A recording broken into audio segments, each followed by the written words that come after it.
दोस्तों कैसे हैं। उम्मीद करता हूँ आप अच्छे ही होंगे। आज मैं दोस्तों आप लोग के लिए अंग्रेजी में बात करने वाला वीडियो लेके आए हुए हैं। दोस्तों एक लड़का है स्टूडेंट, वो किताब की दुकान पे जाता है और वहाँ जो शॉपकीपर होते हैं यानी किताब के जो दुकानदार होते हैं उससे वो अंग्रेजी में किताब मांगता है और दोनों के बीच अंग्रेजी में बातचीत होती है। इस वीडियो को आप शुरू से लेकर लास्ट तक देखेंगे तो आपको अच्छा से समझ में आएगा और आप भी धीरे धीरे अंग्रेजी बोलना शुरू कर देंगे। दोस्तों हर लड़का का सपना होता है, स्टूडेंट का सपना होता है कि हम अंग्रेजी में बात करें अंग्रेजी में, और क्योंकि अंग्रेजी में बोलता हुआ व्यक्ति लगता है कि बहुत पढ़ा लिखा है, तो इसलिए उसका सपना होता है अंग्रेजी में बात करने का। क्योंकि हम भी जब छोटे थे तो मेरा भी सपना होता था कि हम अंग्रेजी में फ्रैंकली बात करें, तो आप लोग का भी सपना होगा। तो दोस्तों उसी प्रकार का वीडियोस है और आप हमारे चैनल पे नए आए हैं तो चैनल को सब्सक्राइब कर लें, क्योंकि हम ऐसा ही वीडियोज हमेशा लाते रहते हैं। तो दोस्तों स्टार्ट करते हैं। Buying books at the book stall, यानी कि किताब की दुकान पर जो किताब खरीदना है उसके बारे में बात करना है। शॉपकीपर, शॉपकीपर का अर्थ होता है दुकानदार। बोलता है गुड मॉर्निंग, नमस्ते, how can I help you, मैं आपकी किस प्रकार मदद कर सकता हूँ। तो स्टूडेंट बोलते हैं I want a good book for English grammar, मुझे अच्छी किताब अंग्रेजी ग्रामर की चाहिए या मुझे अंग्रेजी ग्रामर की अच्छी किताब की आवश्यकता है। आई का अर्थ होता है मैं या मुझे, वांट का अर्थ होता है चाहना या आवश्यकता, गुड का अर्थ होता है अच्छा, बुक का अर्थ होता है किताब, फॉर का अर्थ होता है के लिए, इंग्लिश ग्रामर यानी अंग्रेजी का जो ग्रामर है व्याकरण है यानी उसके लिए मुझे एक अच्छी किताब की आवश्यकता है। तो शॉपकीपर बोलते हैं श्योर, निश्चित, I will show you some very good book, मैं आपको कुछ अच्छी किताबें आपको मैं दिखाऊंगा। श्योर का होता है निश्चित, आई का अर्थ होता है मैं, विल का अर्थ होता है गागेगी, शो का अर्थ होता है दिखाना, यू का अर्थ होता है आपको या तुम्हें, सम का अर्थ होता है कुछ, वेरी गुड का अर्थ होता है बहुत अच्छा, और बुक्स का अर्थ होता है किताब, यानी मैं आपको कुछ बहुत अच्छी किताब आपको मैं दिखाऊंगा।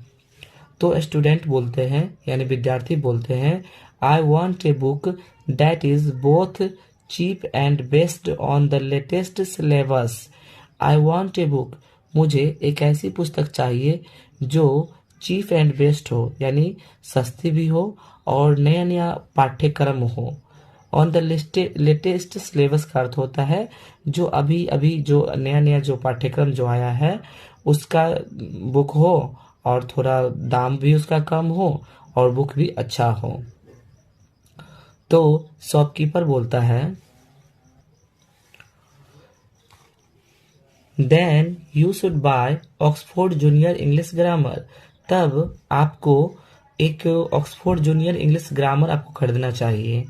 देन का अर्थ होता है तब, यू का अर्थ होता है आपको, शुड का अर्थ होता है चाहिए, बाय का अर्थ होता है खरीदना, ऑक्सफोर्ड जूनियर इंग्लिश ग्रामर यानी आपको तब आपको ऑक्सफोर्ड जूनियर इंग्लिश ग्रामर खरीदना चाहिए। तो स्टूडेंट बोलता है what is so good about this book, ऐसी इस किताब में क्या अच्छाई है। व्हाट का अर्थ होता है क्या, इज का अर्थ होता है सो का अर्थ होता है इसलिए या ऐसा, गुड अबाउट दिस बुक यानी ऐसा इस किताब में क्या अच्छाई है। तो शॉपकीपर यानी दुकानदार बोलता है दिस बुक इज यूनिक, ये जो किताब है ना बहुत यूनिक है यानी अनोखी है। इट्स लैंग्वेज इज सिंपल, इसकी जो लैंग्वेज है यानी भाषा है बहुत सिंपल यानी साधारण है।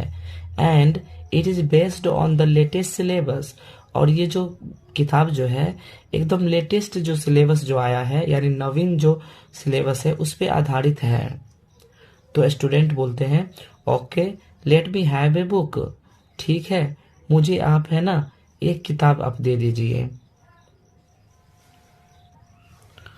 तो शॉपकीपर बोलते हैं श्योर, निश्चित, you will not find such a book in the market, it is the first of its kind, sure का अर्थ होता है निश्चित। यू विल नॉट फाइंड, आपको ऐसी पुस्तक और कहीं नहीं मिलेगी बाजार में। It is the first of its kind, ये जो है ना ये इसका पहला प्रकार है। तो स्टूडेंट बोलते हैं थैंक्स, धन्यवाद। What is the price of this book, यानी ये जो किताब है इसकी क्या कीमत है। तो शॉपकीपर बोलते हैं इट्स ओनली RS, यहाँ पे पैसा नहीं बताया गया है, यहाँ पे जो भी इसका दाम होगा ना वो यहाँ पे आप लिख देंगे। तो इट्स ओनली RS, इसका यही दाम है। तो स्टूडेंट बोलता है ग्रेट, आश्चर्यजनक। It seems to be the book I have been looking for, ये जो पुस्तक है मैं खोज रहा था ये वही दिखता है ना। I have been looking for, यानी मैं खोज जो रहा था दिख रहा था वही है। I will definitely buy this book, मैं इसे अब निश्चित तौर पे खरीदूंगा। डेफिनेटली का अर्थ होता है निश्चित तौर पे, बाय का अर्थ होता है खरीदना, दिस का अर्थ होता है इसे, यानी मैं इसे अब निश्चित तौर पे खरीदूंगा। तो शॉपकीपर यानी दुकानदार बोलते हैं okay I pack it for you, ठीक है मैं इसे आपके लिए पैक कर देता हूँ। तो दोस्तों ये जो दुकानदार और स्टूडेंट के बीच अंग्रेजी में बातचीत अभी बताया गया, आपको वीडियो के तौर पे दिखाया गया, आपको अच्छा लगा होगा। और दोस्तों आप हमारे चैनल को आप सब्सक्राइब कर लिए होंगे। तो दोस्तों जब भी हम नोटिफिकेशन दे आप हमारे वीडियोज को देखेंगे, धीरे धीरे ऐसे देखते देखते आप भी अंग्रेजी में बात करना शुरू कर देंगे। दोस्तों हम रोज एक वीडियो लेके आते हैं और आपको बहुत आसानी सहूलियत होगा अंग्रेजी में बात करने में। तब तक के लिए